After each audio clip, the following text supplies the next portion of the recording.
And we back with another episode of the Game Changers podcast. We got T. Horton in the building, Mayor Socrates, Nick Madden, Gnome G, and we got special guest host, the youngest in charge, young Chucky. Hey, the topic was brought up. CP3 got sent home. Open up the floor. What do you guys think about that? Disrespectful. Yeah.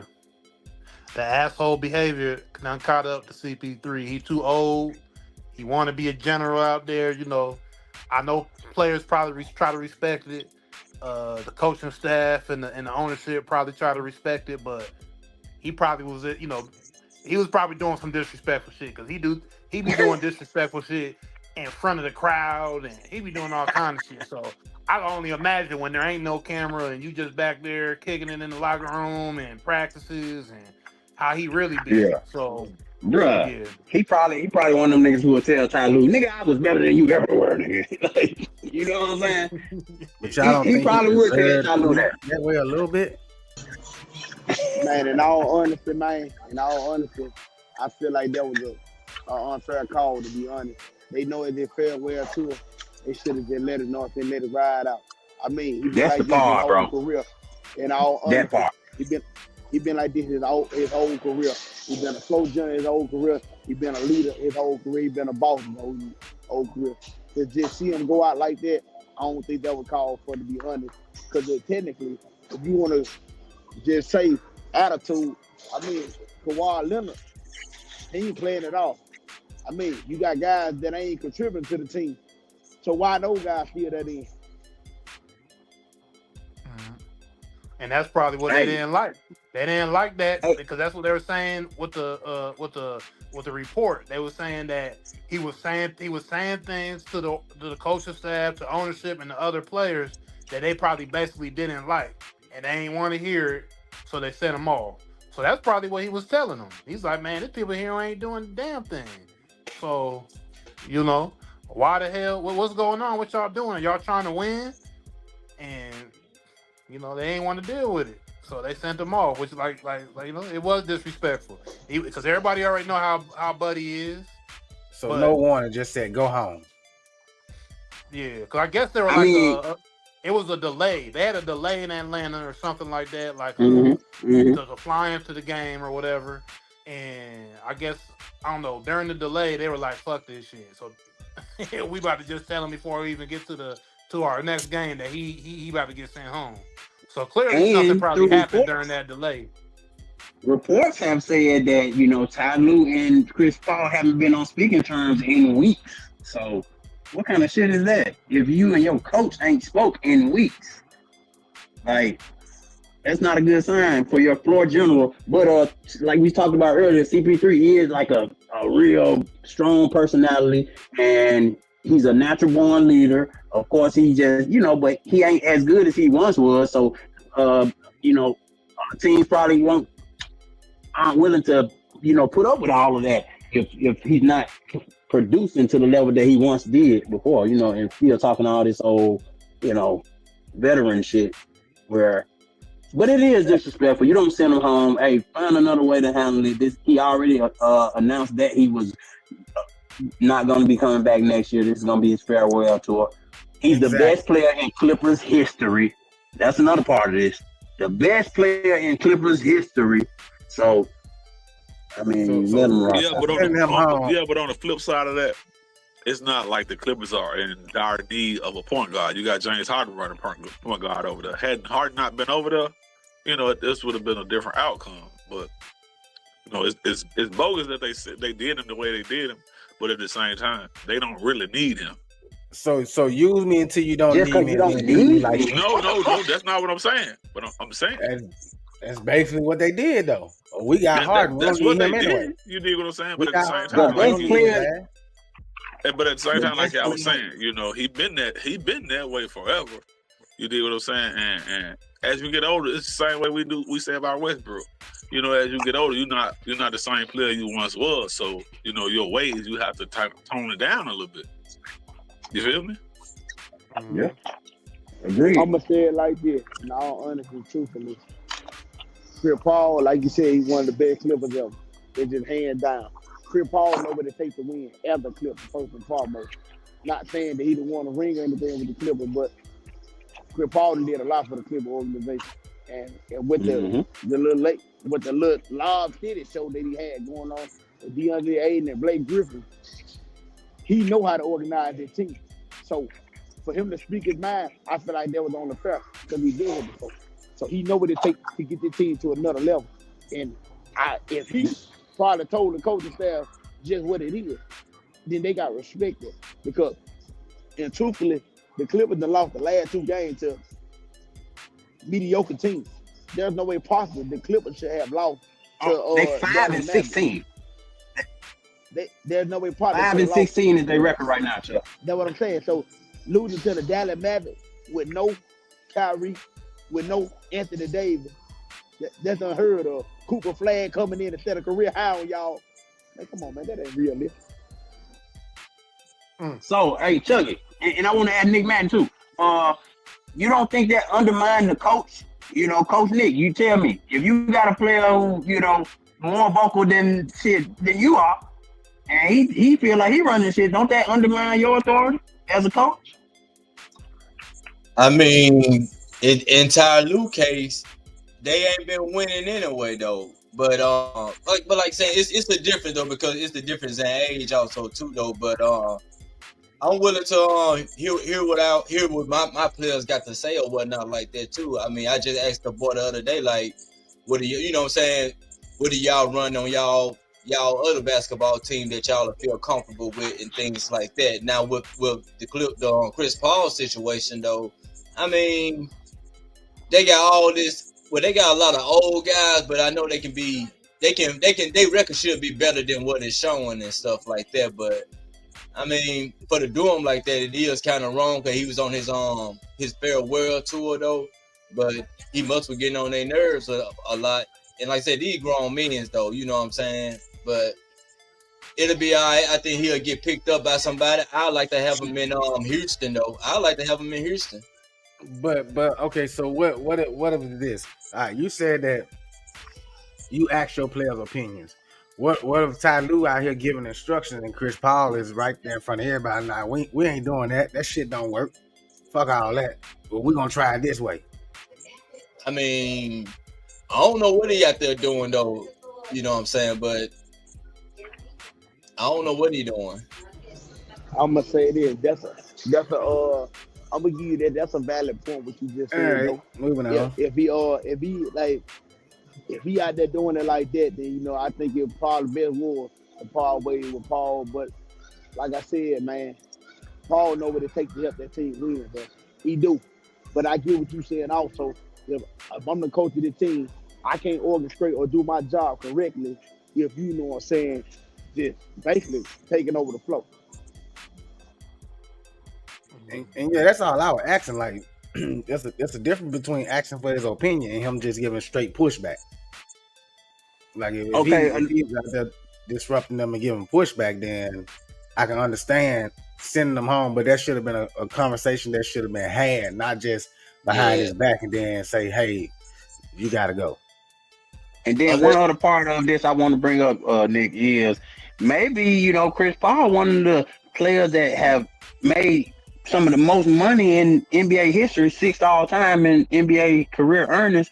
Maybe he don't want to hear what these coaches and what coach can tell him anything at this point, where it's kind of like you gonna have people saying exactly what Chuck's saying. He knows what it takes because he done it before. So if you ain't a coach that a Phil Jackson level coach or somebody who can say that. Well, I've done this also. Chris Paul ain't respecting what you saying. That's what I was about to say. It's about respect, though. Yep, it's definitely about the respect. Now, I think Ty Lue got a championship or something like that. He won a ring and things, but with those two, I don't know. It might be some respect that ain't got. You know, what I'm saying some conversation like y'all said they didn't have or whatnot. So it's a communication thing, a barrier right there for sure. And like you said, that money that he made, I don't think it's the money that he made for him to feel like he can just tell them things like that. But it could be some type of respect or ego thing they might get on clashing on though. You know what I'm saying? But I don't think he signed to the Clippers just to lose his farewell tour. You know what I'm saying? I'm quite sure he want to compete for something. I mean, let's be real. If you a headache or a counselor in the locker room, let's be honest now. Chris Paul is averaging 2.9 points, 1.8 rebounds a game. At this point, they ain't in the playoffs. It's gonna take on limited minutes.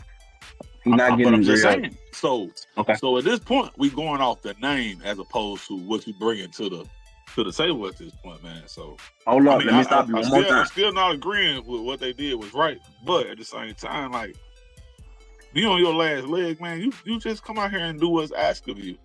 Bro, who say he on his last leg though? Because he just started 82 games last year for the Spurs. 82 games. I give you that. And he got waived, right? No, he didn't get waived. He got traded. No, he was a free agent. He just started 82 games for the Spurs. 82 games for the Spurs last year. I give you that, which is the longest he played in forever.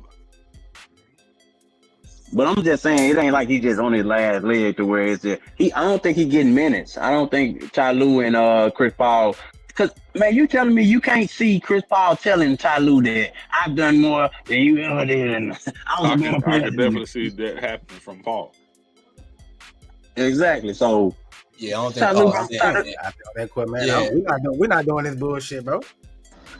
Yeah, I don't think he had to. I don't think he had to saying that though. You know what I'm saying? Though, he ain't getting no minutes either though. You gotta understand, he really ain't getting no playing time, man. They're being all fair and honest with you. But at some point, James Harden and Kawhi, they gotta come out the game, bro. Let's just be realistic, bro. He still ain't getting no playing time, even with the second string, bro. He's averaging what, 15, 14 minutes a game? Man, bro, that man just played like what, 4 minutes or 3 minutes, 5 minutes total, one game. Facts. About 3 or 4 games ago, he literally played in the first quarter, didn't touch the floor no more at all.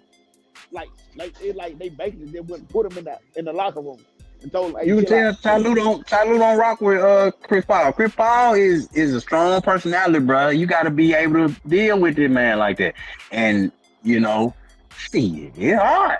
A nigga damn near same age as you, walking around him up acting like he knows more than you, and you the damn head coach. You know what I'm saying? Like, come on, hey, it's hard, man. Who knows what situation popped it off? But like I said, it's been reported Chris Paul and Ty Lue haven't been on speaking terms in weeks. And they 5-16 when they made this move. 5-16. So I mean, y'all already losing. Well, maybe this is the best. All right, compared to this though. Gil said they giving him the mellow treatment. I seen Stephen A. and he made a valid point. He said even if they were going to part ways with Chris Paul, he said they should have waited till they got to a home game. Then somebody should have went to talk to Chris Paul and said, look, hey, this, that, and the third, and let's just buy you out of your contract. But to actually do Chris Paul the way they did, like he a rookie or like he ain't contributing to the game, like he ain't put it down, like he ain't who he is. Send him home. That shit disrespectful. Yeah. That was total disrespect. Yeah, I would say like it's basically showing you though that the NBA, because you know, like in the comments from Glenn saying they giving them the mellow treatment. Once you get to a certain age, because even Bron getting it right now, even though Bron is showing reasons why he kind of getting it, but that's another story. That's another show. But when you get to a certain age, the NBA they start to turn that back on you to bring in the new era. That's what's just happening to all these guys right now. That's why you're seeing that. And Chris Paul, I think, is just the prime example of what's going on with that. Like, you know, if we feel like you ain't contributing or we can't get along with you, we don't like what you're saying. Hey, you already 40 years old. We don't need you to be out here. You need to just go home, pack your bags. We'll holler at you. You know what I'm saying? He's at that point in his career where his name ain't as big as his motherfucking stats no more. Yeah. But I don't think the Clippers looking for him to score. I'm just, well, you know what I'm saying, not score how he used to be. I just think he might be there for the just to be controlling the second unit. You know what I'm saying? Mentor to the second unit, yeah. Like a mentor to the second unit, yeah. I can. They ain't looking for him. They ain't looking for him to be the superstar CP3. Hey, just control the offense when James Harden them on the bench. But clearly they don't even want that. So, like I said, it got to be some type of personal issue they got go. And remember now, he was part of the people that when the old owner got fired or got bought out, or however it goes or whatever. So he was a part of that team too now, and he was on the move and he was very vocal then. So hey, that might I also been seeing. Hey Nick, I also been seeing the internet asking for Chris Paul to be picked up by OKC Thunder due to his relationship with SGA, which he kind of mentored him throughout his process. But I was saying that if anybody, Westbrook should get that championship if they're gonna pick some veteran up to give them their flowers. Westbrook, the most storied player in OKC history, but I know he don't fit into what they doing, and I know Westbrook's still more involved, and Chris Paul more willing to sit back and kind of mentor. I don't know if Westbrook is. So, what do you think about that part of it? Crazy. That's crazy you say that, because I actually seen that myself. On my mom, I actually seen that myself, to be honest with you. And I noted that Shea actually tweeted out, he reached out to Chris Paul right after the fact of Chris Paul tweeting that he basically did sorry that he gets to going home, he packing his bag. And Shea ended up reacting to it, and Shea told him, let's basically start it. Let's basically finish what we started together. So actually, I think OKC is going to go ahead and pick Chris Paul up just off the screen of Shea Alexander. And to be honest, I think it'll be better for CP3 anyway. Cause like, it ain't no love over there on the Clippers for him no more. Clearly, you see what's going on.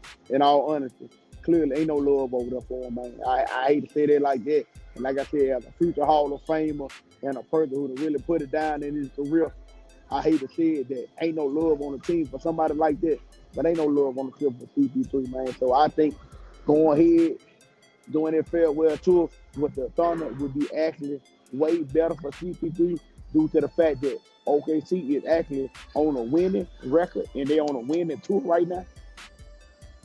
I think that'll do him some justice because it'll bring him more peace and he'll be able to sit back and just play the back man role behind Shea. But they got a lot of young boys behind Shea. They got goddamn 4-5 lottery picks coming up. Like the Clippers that fucked up the whole league by giving OKC all these goddamn picks, bro. It's about to be bad for the next 5 years. So I don't even think he can play the back row. He gonna have to actually sit on the 12th man on the bench and not play and ride the bench because they got too many guys, young guys coming up. With OKC, they got too many. I think it's because of him being a vet. One of those young guys will let him play. They'll move to the side because they know they got plenty more years to come. He only the coach will let him play.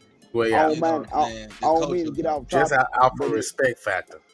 Yeah, that's what I'm saying. I don't mean to get off top, but it's basically similar to the story. Okay, look at Kobe Bryant farewell tour. Nobody in history, NBA history, thought to even play with Kobe Bryant like they just played with Chris Paul. LeBron James is rambling about retiring this year, next year. Ain't nobody, they not playing with LeBron James like that. And LeBron James is very vocal about what he want in the locker room and what he don't want and who he gonna play and who he getting sent off. He's very vocal about it. So why do Chris Paul like that? Chris Paul is just as much of a leader as LeBron James and Kobe Bryant was. So why do him dirty in his final year? But those guys are still just vocal about everything that they want. And they get the VIP treatment. They still get the VIP treatment. I ain't gonna say LeBron is in charge, but he got a lot of power. He got a lot of faith though. Yeah, true. Also, you gotta look at the organization. The Los Angeles Clippers is a garbage organization. They've been a garbage organization since I was born. Since we've all been born on this panel, they've been a garbage organization. So, it just and the owner, has taken over a garbage organization from the past owner, and the past owner was a garbage. So I mean, you get what you get, and that's how it usually happens in sports, I agree. To me, the most exciting Clipper was the Lob City. Yeah, and that's Chris Paul. So that won't say so. Wouldn't Chris Paul deserve a little bit more from that organization specifically? That's he the best player from that organization. Yep. He's the best player that ever did it. Like I said, Lob City, CP3, he is Lob City. Outside of the Lakers original Lake Show, CP3, he definitely get a lot of respect. A lot of respect. Mm-hmm. They were doing stuff. Yeah. They were doing stuff that was extraordinary. Let's just be realistic. That's why I feel like he knows so much about that organization. And he knows that they supposed to be doing way better than what they're doing. And he knows how to help them guys win. So by him speaking out, it becomes a problem because I guess they probably looking at him like he don't know what he's talking about no more. Or they probably looking at him like, oh man, don't nobody need your advice. But technically, with the losing record that they got, and they are actually on a losing streak as of right now. Because I just read something the other day that James Harden is frustrated and looking to go back to the Houston Rockets. So you need some kind of positive mentor inside the locker room. Because just the coaching staff, that ain't getting nowhere. That ain't getting nobody nowhere. And even by them picking up a John Collins, that was a great pickup, but it ain't getting them over the top. And then they don't have draft picks for the next goddamn 4-5 years. OKC got all of them, and they gonna be toward the bottom of the Western Conference, so they're gonna be high draft picks going to OKC for the next 4-5 years. Man, it's garbage organization, through in and through out. You done gave OKC the legendary trade 20. They done gave them boys the legendary 2020s because the whole 2020s they've been picking up everything they didn't want to pick up, and now look at the Clippers.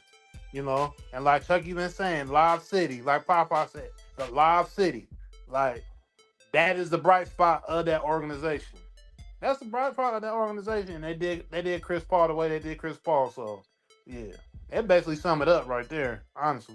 Yeah. We'll leave it there until next time, man. We're coming right back with another episode of the Game Changers Podcast. Like, share, and subscribe. Peace.